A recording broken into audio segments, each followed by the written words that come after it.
कबीर और वैदिक धर्म की आज हम चर्चा करेंगे। कबीर स्वामी रामानंद के 12वें महाभागवत शिष्यों में से एक थे। यह निर्विदित तथ्य है कि कबीर के लिए भक्ति में प्रतिष्ठा जीवन का चरम लक्ष्य है।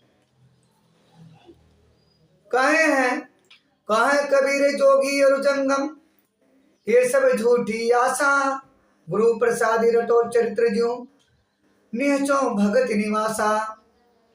चातक की भांति प्रीतम की रट लगाने और गुरु की प्रसन्नता से भक्ति में निश्चित ही निवास होता है। कबीर जोगी और जंगम संप्रदायों की खोज में भटकने को मिथ्या आशा कहते हैं। कबीर समकालीन विमर्शों में भारतीय संस्कृति और दर्शन के प्रतिरोध के प्रतीक बन गए हैं। निश्चय ही कबीर को संदर्भों से काटने के तमाम प्रयासों के बाद भी उनके पद चीख चीख कर भारत की माटी में पैदा हुई गुरु भक्ति और ईश्वर भक्ति के औपनिषदिक तत्वों की दोहराते हैं। कबीर किसी भी संप्रदाय में बंधने वाले नहीं हैं। एकमात्र संप्रदाय है उनका गुरु और राम। कबीर के इस उद्घोष की उपेक्षा कर लोग उन्हें एक विचारधारा के खूंटे में बांधने के असफल प्रयास कर रहे हैं, लेकिन खूंटे में पशु बंधते हैं। कबीर जैसा विराट व्यक्तित्व तो नहीं बन सकता। रेमंड एरो 20वीं सदी के सर्वोत्तम हस्ताक्षरों में से थे। युवावस्था में वह एक घोषित समाजवादी थे, पर समय के साथ उन्होंने किसी शाब्दिक दावों और संदर्भों से कटे हुए तर्कों के बदले वास्तविक परिणामों और अपने अनुभवों को ही प्रमाण मानना तय किया है।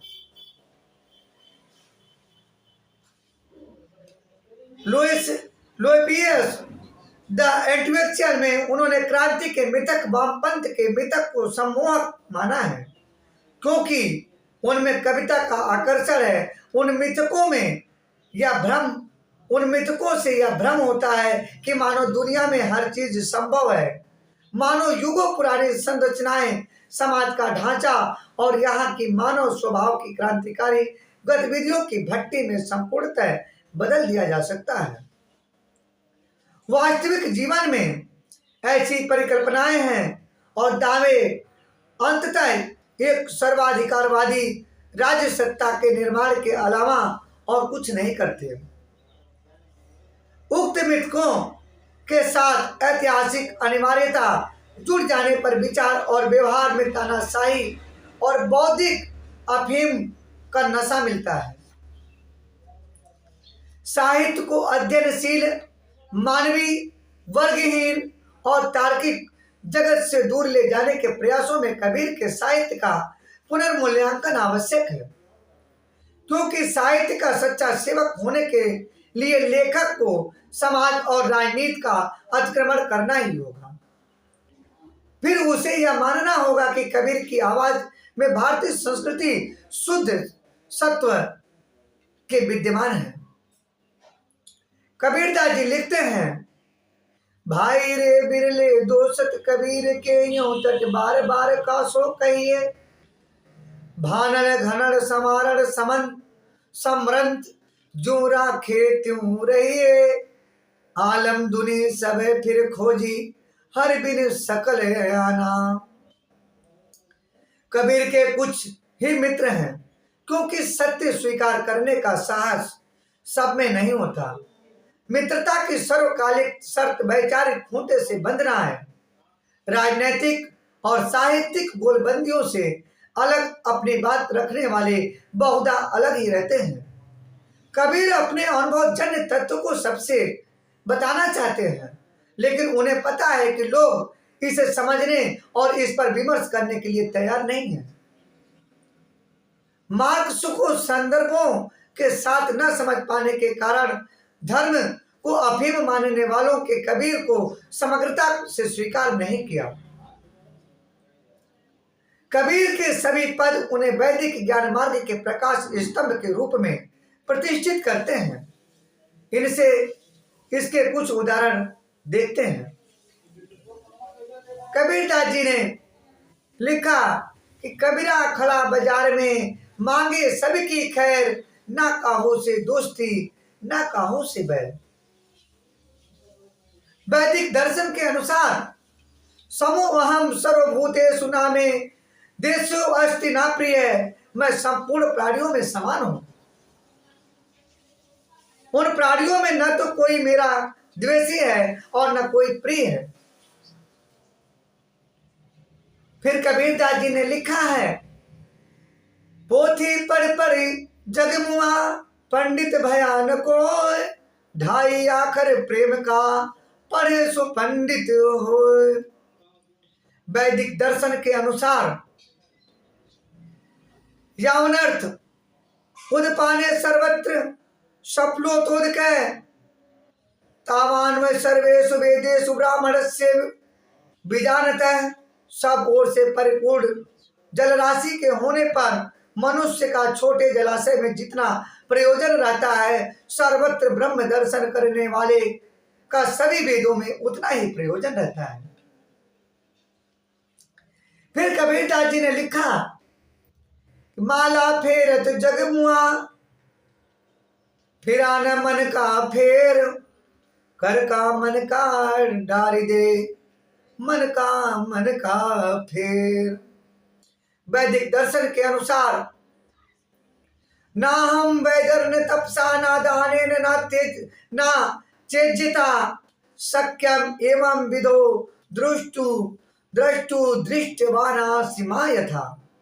ना वेदों से, न तप से, न दान से और न यज्ञ से ही मैं इस प्रकार देखा जा सकता हूं जैसा कि तुमने मुझे देखा है। कबीर उसकी चर्चा करना चाहते हैं जो सृजन, पालन और संहार में समर्थ है। कबीरा सारा संसार घूम कर देख चुके हैं कि हरि के बिना सब कुछ अज्ञानपूर्ण है। हरि का ज्ञान ही वास्तविक है। श्रीमद् भागवत गीता की परिभाषा बताती है, वासुदेव सर्वमिति, जिसमें आलम में सर्वत्र वास करने वाली दिव्यता का दर्शन कर लिया, वही वास्तविक ज्ञानी है। यह अद्वैत तत्व कबीर और प्रस्थान त्रयी में अद्भुत स्वामी के साथ उपस्थित है। इस ज्ञान के आलोक में व्यवहारिक कबीर का जो राखे त्यों रखिए। श्रीमद् भागवत गीता के लिए यदृच्छा लाभ संतुष्टो, पतंजलि योग दर्शन के लिए संतोष का नियम और वेदांत के लिए साधना चतुष्टय की तितिक्षा है। इस ज्ञान का महत्व क्या है? यदि यह प्रयोग में परिणित नहीं हो सका तो ज्ञान विज्ञान सहितम ही संपूर्ण है। पुरातन आचार्यों में विज्ञान अर्थात प्रयोगों के बिना केवल ज्ञान को वैचारिक संभोग मानना, लेकिन बिरले मनीषी ही ज्ञान के स्तर पर उतर पाते हैं। अधिकतम लोग पाठ और वाचन में ही व्यस्त रहते हैं। भारत भूमि भी इन पाखंडियों से मुक्त नहीं रही, जिसके कारण वेदों की भूमि में धर्म और अकर्मण्य भिखारियों की वस्तु हो गई। कबीरदास 6 दर्शन वेदांत, वैशेषिक, मीमांसा, सांख्य, बौद्ध, जैन और 96 पाखंडों में व्याकुल लोगों को तत्व से अनजान बताते हैं। बिल्कुल वैसे ही जैसे कबीर को आध्यात्मिकता को काट कर कबीर को देखने वाले कबीर से अनजान है। शास्त्रार्थ से परंपरा वाले देश में शास्त्रार्थ एक दूसरे को नीचा दिखाने और कतिपय प्रसंगों में विरोधियों का जीवन समाप्त करने का यंत्र बन गया, जो आज तक जारी है। शास्त्रार्थ में शास्त्रों का वास्तविक अर्थ निकाल कर उसके अनुसार जीवन जीने की चेष्टा नहीं की गई।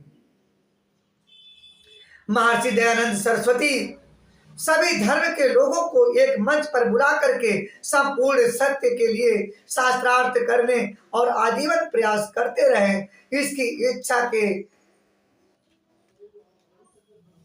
कि इस प्रकार सामने आए सार्वभौम सत्यों को ही धर्म के रूप में स्वीकार कर एक सार्वभौम धर्म की स्थापना हो, जिसमें सामान्य लोग पाखंड और सांप्रदायिक विद्वेष से मुक्त हों, परंतु धर्म से जीविका चला रहे सभी धर्मों के लोगों ने उनके प्रस्ताव को अस्वीकार कर दिया। इन पाखंडों पर चोट करने के कारण महर्षि दयानंद सरस्वती के साथ छल कर वाराणसी के प्रसिद्ध शास्त्रार्थ में उन्हें पराजित करवाया गया। स्थान स्थान पर उन पर पत्थर फेंके गए और अंततः उनकी हत्या कर दी गई। हत्या करना सत्य का मुंह बंद करवाने का सर्वाधिक आसान और घृणित मार्ग है, लेकिन सत्य परेशान हो सकता है, पराजित नहीं। 6 दर्शन 96 पाखंड आकुल किन्हु न जाना, कागज लिखी लिखी जगत भुलाना, मन ही मन न समाना। बाह्य आचारों जब तप संयम पूजा अर्चना ज्योतिष में ही संपूर्ण जग पागल हुआ जा रहा है। कागजी कार्रवाई हो रही है, किताबें लिखी जा रही हैं, लेकिन फिर भी सभी भ्रम में हैं। उनका व्यष्टि मन समष्टि मन में समाहित नहीं हो पा रहा। इस बात को श्रीमद् भागवत गीता अपने शब्दों में कहती है, ना वेदी यज्ञाध्या अध्ययन न चर्य दान न चाक्रिया निवृत्त तपो भीरुग्रह। परम सत्य वेदों के अध्ययन ज्ञान यज्ञ दान तपस्या क्रियाओं और उग्र तप से नहीं मिल सकता। यह सिद्ध करता है कि सत्य निष्पक्ष है। यदि वह वेदों के अध्ययन से मिल सकता है तो वह अनपढ़ लोगों के विरुद्ध पक्षपाती होता और सत्य पक्षपाती नहीं होता। यदि वह यज्ञ और दान से मिल सकता तो जिनके पास धन नहीं उन्हें वह कैसे मिल पाता। यदि क्रियाओं और घोर तप से सत्य का साक्षात्कार हो सकता तो शारीरिक और मानसिक रूप से कमजोर लोगों के विरुद्ध होने का उस पर आरोप लगता। गोस्वामी दास जी के शब्दों में वह परम सत्य केवल निर्मल और छल कपट से रहित मनुष्यों को ही मिलता है। निर्मल मन जन सो मोहि पावा, मोहि कपट छल छिद्र न भावा। यह सूत्र किसी और ने नहीं, प्रत्युक्त भारतीय जनमानस के आराध्य संस्कृत पुरुष श्री रामचंद्र ने दिया। इस प्रकार कबीर औपनिषदिक तत्वों और ज्ञान कांड के हिमायती हैं। वह पुस्तकीय ज्ञान और बाह्य कर्म कांडों के स्थान पर नाम स्मरण में तात्कालिकता, तल्लीनता और भाव साधना को महत्व देते हैं। सत्य, शिव और सुंदर का मार्ग सदैव विकेंद्रित है। आंधी क्रांति के अंतर्निहित खतरों और पहचान कबीर को एक खूंटे में बांधने के बचकाने आकर्षण के प्रति सजग रहते हुए उन्हें समग्र रूप से स्वीकार करना होगा, अन्यथा